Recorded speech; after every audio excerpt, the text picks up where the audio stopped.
Hi guys, today is 24th of September. Sorry for the terrible lightning, there's nothing I can do, sadly. But as I was saying, I really wish I vlogged today, but I couldn't because I had lots of things happening. So remember that I told you that I was working on a 130 something samples. So I finally got like a solid advice this morning, and then I just showed the person what I was thinking of doing, and the person was like, oh yeah, this sounds very reasonable, like go on with it, you should be fine. But however, she mentioned just one thing that she was a bit concerned about. So for my QC that I did earlier, that I showed you guys, the gel images and all of that nice stuff, she was a bit skeptical about the approach that I use for quality control. So she suggested that I use another machine to check the concentrations of the libraries, because it's important that the samples have accurate numbers, because it's those numbers pulling the samples and sending them for sequencing. So she suggested that I do another QC, like basically another QC, and well, that's what I was basically spending the whole day running QC on all of the 130 something samples. And I had started a bit late, to be fair, because I was also running chemical staining on some tissue slides at the side. So now I've run the QC and I have the numbers for the concentration of all of the 134 samples. So what I would do now is that over the weekend I would sort of go over the numbers that I have gotten, and then try to do some calculations, some math stuff to try to, oh, this lightning is way better. Do some calculations and math stuff. My plan is to put it next week, but we'll see if that happens. So yeah, just thought to give you guys this small update. I really wish I vlogged today, but today just was too hectic for me to pick up the camera. I'm sorry guys for not showing you how the whole process was like for me. So my hope is that when I'm doing the actual final pulling before sending for sequencing, I can show you guys like that next week. I'm not promising. If I can manage the workload on that day when I pull and film at the same time, I will manage. Otherwise, I'll let you guys know how it goes. I'm only just a bit worried about the quantification that I did today, because there were just so many samples. There's a chance that I made a mistake. I tried my best to be very careful, because I was like, I had my headphones on and I was listening to some Quran, and then I just wanted to concentrate, so I wasn't listening to anything that was happening in the background. Like, even though I'm still going to run another level of QC when I send for sequencing, I just don't want everything to come out like rubbish or all over the place. It would break my heart if that should happen, basically. Anyways, I just thought to give you guys this update. I don't know if I would add it to the final vlog considering the poor quality, but it is what it is. I'll show you guys a bit how it looks like at the hospital at night, and then I'll catch you guys some other time.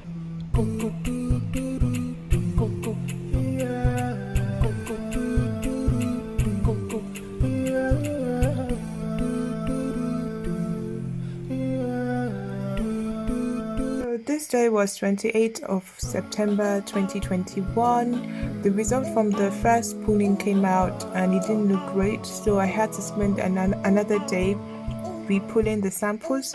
So what you're looking at here, the tubes that you see on the eyes, they are my samples. Each tube is for one sample, and what I was trying to do here was to pull the samples together again as a second attempt and then run it through QC to see if the concentration is okay. So that's what I'm doing here.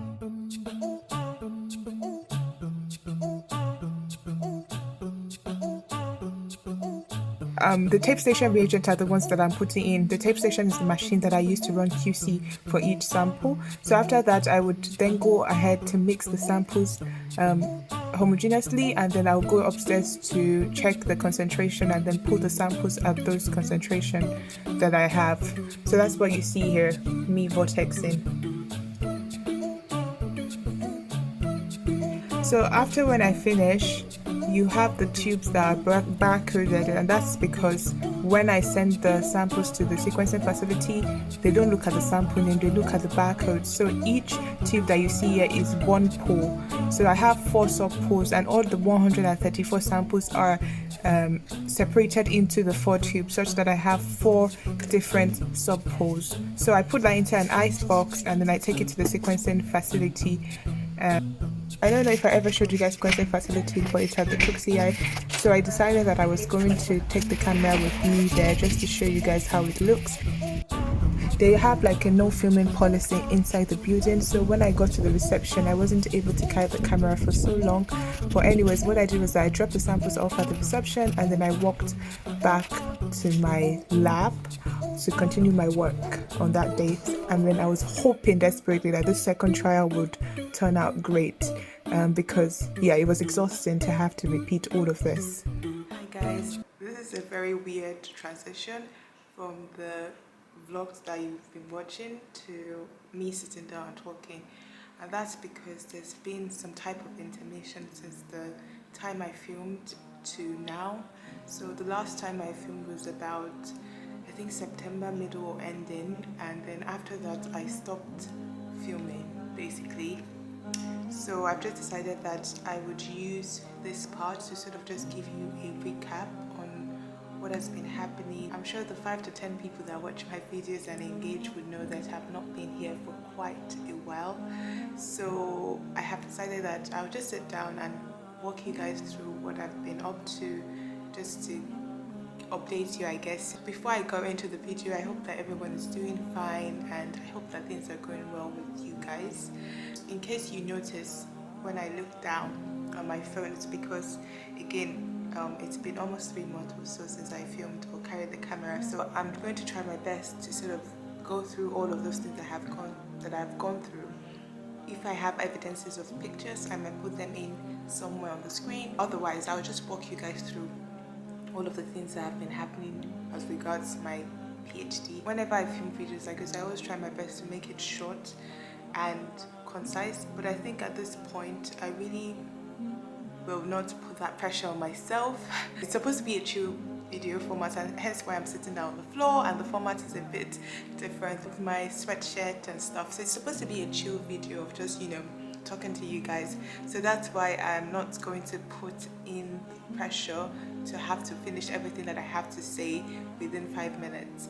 So that's just a disclaimer that it might be that this part will be running for a very long time. So if it's something that you want to listen to, just sit back and enjoy. Otherwise, you can just skip through it and I'll see you on another video. So as you guys will see in my previous clips, I mentioned that the first time that I did the pooling, it didn't work out. So when I got the QC graphs from the sequencing facility, it looked really messy. So what I did was that I had to repeat the whole pooling, and I think you guys saw the video of me repeating that. So I'll just show you guys on my screen what the 2 batches of experiments looked like, then I will move on to the next step. That's the quality control graphs that you get from the sequencing facility after when you run the QC, which is to check how the balance or the distribution of samples in your pool. So on my right I have the second trial. You would appreciate that on the left the graphs, the height of the graphs are different. So just imagine the height as the concentration of the sample that you have in the pool. Remember that a pool is a mixture of many samples that you want to sequence. You can't sequence those samples one by one because that's too expensive and not feasible. So you have to pull all of the samples together. Remember that I had over 130 something samples at that time. I had to pull them together in 4 different sub pools, and those were the pools that I had to sequence. So by the time I was pulling, I was hoping that all of my samples will have the same concentration in the pool. But I wanted all of my samples to be sequenced homogeneously. So that's the point of pooling at equimolar concentration. So on my left here, the first trial that I ran that I showed you guys when I was pooling it, you can see that the balance wasn't great. The height of the samples differ greatly from one sample to the other, as you can see from the left. And then if we move on to the right, after when I repeated it, I think 2 weeks after or so. So what I did was that I had to remeasure all of the concentration of the 130 something samples, and then I repooled them using the new concentration numbers that I had gotten. For each sub pool, you can see that the height of the bar graphs are fairly the same. So that's to show that, okay, the pooling works. So I can remember the day that I got this data. I was so relieved because up until that time I was very stressed because, you know, it took me almost 2 weeks or so to repeat this whole batch of experiment and resend the samples for QC for sequencing. So the day that I got this result, I cannot even emphasize how relieved I was. So after that, that was great. So I sent my samples off for sequencing, and I don't know if you guys can remember, it takes a while to get the samples back from the sequencing facility. So my hope was that I was going to go for a break for 1 week or so, and then I will come back, my data will be back, and then I can analyze it, right? But it didn't go that way. And I waited for a while, my data didn't come back because I think I was on a queue. And aside from that, when the sequencing data finally got back, our production manager in our lab that handles raw sequencing data that processes for everyone, she was due to take a break just about that time. So again, that meant that I had to wait for almost 2 weeks or so for her to get back.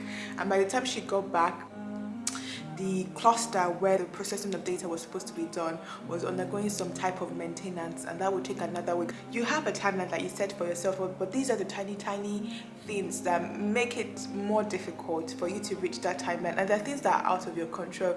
So I think that I was struggling, right? I was struggling to come to terms with that. I had other issues as well. One of it, remember that my old machine that I used for my analysis crashed, so I had to move my data to a new Linux machine so that I can do my analysis on that. Bearing in mind that that computer has not been used for a very long time, the new one, so I had to set up all of the things that we need, that I need, things that normally an IT person should help with, but because my department is going through this crisis, not crisis, but my department is closing down, so I have to change department. I had to apply for a transfer to another department, which is Department of Oncology. So my PhD now will be in oncology and not in medical science. That's a story for another day, but that's also another problem that I've been battling with. But what was I saying? So I was talking about the IT. So most of the things I had to figure it out on my own. It's so frustrating because sometimes I think back, okay, I'm supposed to be using my time to actually analyze my actual data, because that's what the PhD is testing me on, right? And not technicalities or how to set up a computer to work, or how to install packages or codependencies that you need for certain software or certain computational tools to work properly. That's not what my PhD is on. I was even getting stressed because I was like, my data would get back soon. If I don't have this computer working the way I should, what am I going to use for my analysis, right? I used the whole of November or so to figure that out. I did figure it out eventually, alhamdulillah. Now the computer is working as it should, and I hope it stays that way, but it took me a while to get there. Then in December, first week of December, I had another deadline for a conference. So it's a huge conference back in the US, so it's supposed to be a conference that covers digestive system diseases, so GI and all of that kind of stuff. So I had to put together an abstract for that specific conference. The deadline was around 1st or 2nd of December. So in November, amidst me trying to figure out the Linux machine problems and also trying to figure out my sequencing data and stuff, I was also trying to analyze like up to like 45 or 50, around 40 something cases. I had to process the samples, do some staining and stuff like that. So finally I got, along with our collaborators abroad, of course, we put together the abstract for the conference. So that took a bit of my time as well. If they accepted my abstract or not, and if I will be going for the conference, will come out sometime in February this month. So I guess I'll keep you guys posted about that, if I got in or not. And then finally my data got back just the week of the Christmas break, right? So you can imagine I've been waiting for so long. Before my data got back, remember that I told you that I had a lab meeting. So for that specific lab meeting, I was a bit stressed by that actually, because when people present generally in our lab meetings, most of the data sets are refined, the story is great and all of that. Even though my boss always reminds us PhD students that, you know, it's not all the time that you get good data, and it's okay to talk about all of the things that go in the background before you actually get the data that people see. So even though that's the case, even though they tell us that it's a safe space, it's a work in progress kind of talk, I still always feel like I need to have some type of thing to show every time I come to the lab meeting. So bear in mind that this was, again, sometime mid-November, and that time I was far from having any data. So after speaking to the lab manager and stuff, I decided I was just going to talk about my struggles. When I went in, I was very stressed out, I was scared, but then I got a really lovely feedback by the end of the lab meeting, and I was so shocked by that feedback actually, considering that, you know, at that time I did not have data from my stuff, for my project. So this was me just going and saying, this is how I've been struggling, these are the things that I've been trying to figure out, these are the things that I hope to achieve in the near future. And I will just read to you guys like what my boss sent to me as an email after that presentation, because I wasn't filming at that time. Of course, as I mentioned to you guys, that mentally I was not in a good place. Hi Aisha, thank you for a great presentation today. When your computer crashed, my computer crashed midway. I forgot to charge it, to just show you how nervous I was, because usually I tend to remember all of those things whenever I have presentations, but that day I forgot to charge my computer, so it crashed in like close to the end of the presentation. So my boss was like, when your computer crashed, another senior colleague in our lab had to leave, but asked me to let you know how much the project has matured since you started, and how encouraging it is for everyone to see the progression of your thought processes and depth of understanding of the topic. I completely agree, so we hope that boosts your confidence. Have a great weekend. And then the senior colleague mentioned that, yes Aisha, in the email trail, yes Aisha, your presentation style and discussion was exemplary, well done. I know this is probably very small, and probably it wouldn't make more sense now that it's been a few months since it happened, but I think that those were the moments that kept me, going, sort of. I can remember when I read that text, it did so much wonders to my sanity, and just not that I'm desperately in need of seeking validation from anyone, but sometimes I think, it's a personal opinion, sometimes when we are too fixated on something and we just want something to work a certain way, we lose sight of the process that we've gone through and how far we've come. And I think that I've been a victim of that, especially at that time I was a victim of that. So just hearing a comment from my boss or the senior colleague in our lab just helped me. It gave me an avenue to see things in a different way, that okay Aisha, things haven't been working out, you don't have your data, you're still doing well, you're still trying. Those kind of thoughts, positive thoughts started to flow in. So the Christmas break came. I went away from Cambridge for about a week and a half or two, close to 2 weeks. And then guess what? I had computer problems. So apparently there were too many data points for my computer to handle at that time. So I was not able to do the analysis. So it kept giving me errors of memory exhausted and stuff like that. So bear in mind that I was hoping that, okay, I'll use my Christmas break to do all of this analysis such that by the time I resume back in January, I can pick up with experiments and, because, at the back of my mind, I know that my time is limited. I'm in my 3rd year now and, there's this pressure. So I put it aside, and then I was working on other projects during the Christmas break, even though I was a bit sad because I wanted to really dedicate my time to my PhD first, because I know that I have limited time left. Then Christmas finished, the break finished, I came back to Cambridge first week in January, and then this was the time that I was like, I need to troubleshoot what is wrong. So I tried to explore other computers to do my analysis, but then it didn't turn. After speaking to someone, another senior colleague in our lab, you see, that's why I keep emphasizing why it is good to have a good support system in your lab if you're doing a PhD. Otherwise, I can't imagine where I would be without the people who have been kind enough, super kind enough to, give me ideas and help me brainstorm on when things are not going well. I don't know where I'll be without these people, and so much credit goes to first Allah subhanahu wa ta'ala, God Almighty, and then to them. So I spoke to the senior colleague. She was like, she has had this issue in the past, that she doesn't think that it's the computer problem. She thinks that I need to find a way to collapse my data so that the machine can work. So I had to think of ways to collapse my data, because the issue is that when you collapse your data, you lose resolution. So that was my biggest worry. I did think of collapsing the data back in my Christmas break, during my Christmas break, but I just was worried that I would lose information. So when I got back, I had to figure out the best way optimally to collapse my data but not lose information. So I figured that out after a few days of troubleshooting back and forth and googling. Then after that, and then I was able to start my analysis. So this was, I think, 1st week in January or 2nd week in January. Bear in mind, I've been on this for so long, and finally I was able to start. And up until then I was thinking in my head that, I already have an analysis plan.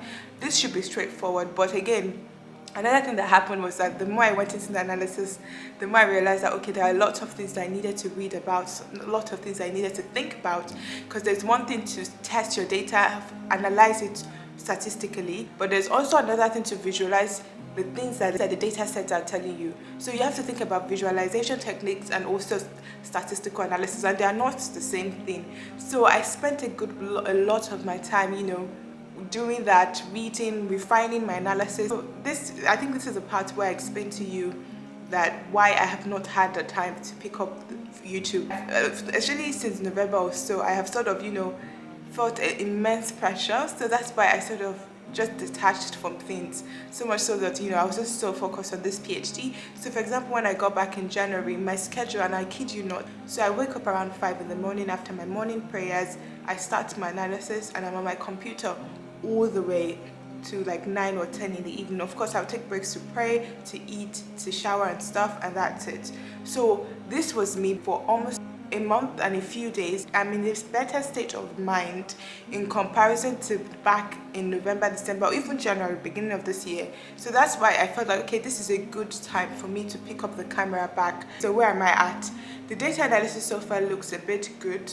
Yeah, so another exercise that my boss suggested to me just last week when I met with her was that to write a plan for the chapter of my thesis. So to write a chapter thesis plan.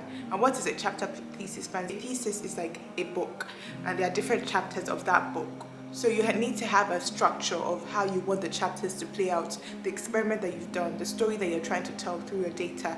So she told me that I should write that plan.